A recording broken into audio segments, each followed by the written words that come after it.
नमस्कार साथियों, साप्ताहिक सलाह में आप सभी का हार्दिक स्वागत। सबसे पहले आपको स्वाधीनता दिवस की बहुत बहुत बधाइयाँ। सबसे पहले बात करेंगे साप्ताहिक सलाह में रोग नियंत्रण की। पिछले कई दिनों से सोयाबीन की फसल पे 3 प्रमुख रोगों का प्रकोप देखा जा रहा है और सबसे पहले बात करेंगे उन्हीं के नियंत्रण की। पीला मोजाइक रोग जो कई दिनों से आपके खेत में दिखाई दे रहा है और इसके नियंत्रण के उपाय आपको इस समय पे अपनाने हैं। और इसके लिए सबसे पहले आपको पीली चिपचिपी पट्टियां अपने खेत में लगाए, क्योंकि इसका जो वाहक रहता है सफेद मच्छर, वो इस रोग को फैलाता है। तो उसके नियंत्रण के लिए पीली चिपचिपी पट्टियों के साथ साथ जो इस समय पे आपको कीटनाशकों की सूची और विवरण दिया जा रहा है, उनमें से कोई एक लेके अपने फसल पे तुरंत छिड़काव कर ले। याद रखें कि ये शुरुआती अवस्था में करें तो बहुत असरकारक होता है। दूसरा जो रोग है एंथ्रेक्नोज, आप इस समय पे पत्तियों के ऊपर इसके लक्षण देख रहे हैं और जैसे ही इसके लक्षण आपके खेत में प्रारंभ हो जाए दिखना,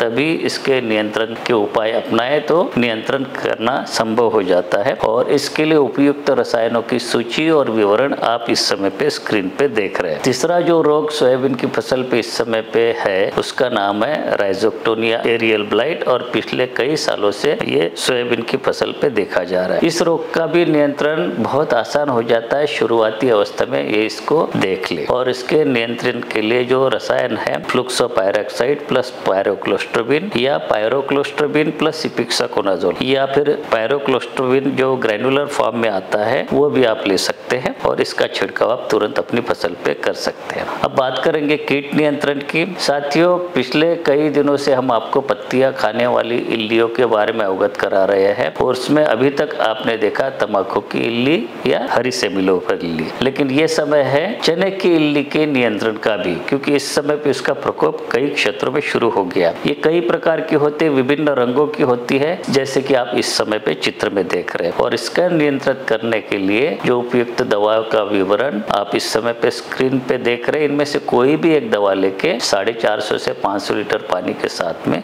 इसका अपने फसल पे छिड़काव कर ले। पिछले सप्ताह की तरह इस सप्ताह भी आपको बताएंगे तंबाकू की इल्ली के बारे में और कई सारी दवाइयां इसके लिए अनुशंसित की गई है, इनमें से कोई एक लेके अपनी फसल पे आप छिड़काव कर सकते हैं। सेमिलोपर इल्ली भी आप नियंत्रित करने के लिए कई सारी सूचियां हैं जो कि इसमें से ले सकते हैं और अपनी फसल में पानी की उपयुक्त मात्रा के साथ में आप छिड़काव कर सकते हैं। साथियों, तना मक्खी का भी प्रकोप अभी तक देखा जा रहा है और ये तने को खोखला कर देते हैं और इसके नियंत्रित करने के लिए जो पूर्व मिश्रित दवाइयां है, 3-4 प्रकार की दवाइयां, उसमें से कोई एक लेके अपनी फसल पे छिड़काव कर सकते हैं। चक्रभृंग का प्रकोप बना हुआ है और विशेष रूप से जो बाद में बोई गई फसल है उस पे तो ये कुछ प्रारंभिक अवस्था में हो सकती है और इसके नियंत्रण के लिए जो ग्रसित पौधों की पत्तियां है, जैसे कि इस समय पे आप देख रहे पत्तियां लटकी हुई है, ऐसे पत्तियों को तने से तोड़ के इकट्ठा करके खेत से बाहर कर दे या जला दे। और साथ ही साथ जो रसायनों की सूची इस समय पे देख रहे हैं, इनमें से कोई एक लेके अपनी फसल पे छिड़काव कर सकते हैं। साथियों, ये ऐसे कुछ कीट थे जो कि यदि आपके खेत में केवल एक कीट दिख जाए तब आप इसको छिड़काव करने के लिए नियंत्रित कर सकते हैं। लेकिन ये स्थिति अगर हो जाए कि तीनों पत्ती खाने वाली इल्लियां एक साथ आपके फसल पे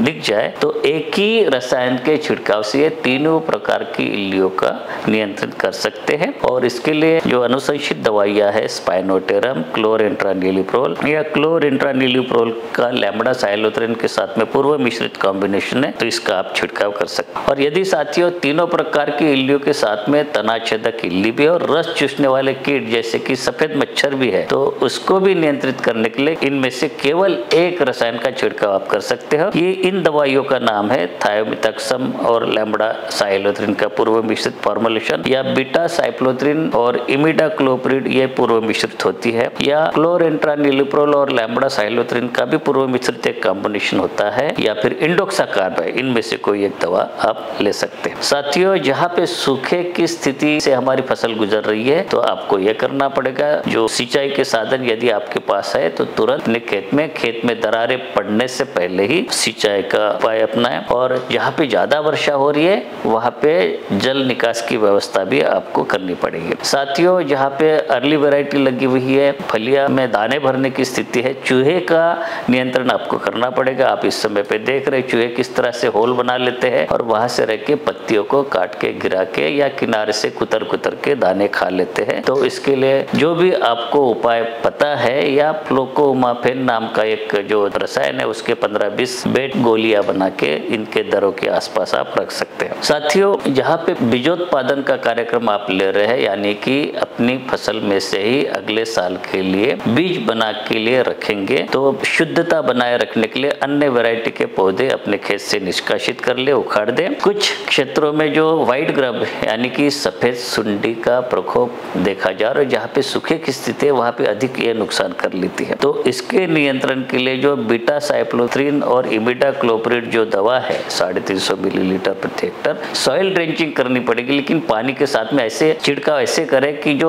सोयाबीन की फसल के पौधों के जड़ों के आसपास अच्छी तरह से तरबितर हो जाए ताकि इसका प्रभाव आपको देखने को मिले। साथियों, ये समय है कि फूल आने की स्थिति गुजर गई है, फलिया में दाने भरने की स्थिति है। तो ऐसी स्थिति में जहाँ पे बीज उत्पादन करते हैं या ना भी करते हो, फफूंद नाशक का एक छिड़काव अपने खेत में अवश्य कर ले और इसके लिए फ्लुक्सापायरोक्साइड या और पायरोक्लोस्ट्रोबिन ये पूर्व मिश्रित एक फफूंद नाशक है, इसका छिड़काव आप कर सकते हैं। 300 ग्राम प्रति हेक्टर इसकी मात्रा लगेगी। साथियों, इनके साथ साथ अन्य सभी संबंधित उपाय को भी अपनाना है। अपने खेत में जगह जगह पे पक्षियों के बैठने की व्यवस्था कर सकते हैं। फेरोमोन ट्रैप जिसके भी लिए आपके पास उपलब्ध है उसको आप लगा सकते हैं। खेत में नियमित रूप से जाके देखें, पौधों को हिला के देखें और देखें कि इल्लियों की कौन सी अवस्था है। जैसे कि आपको बताया कि कोई भी आप रसायन छिड़काव करते हो, चाहे वो फफूंदनाशक हो या कीटनाशक हो, उसका प्रभाव देखने के लिए पानी की अनुशंसित मात्रा का उपयोग जरूर करें। जब आप पीठ वाला स्प्रे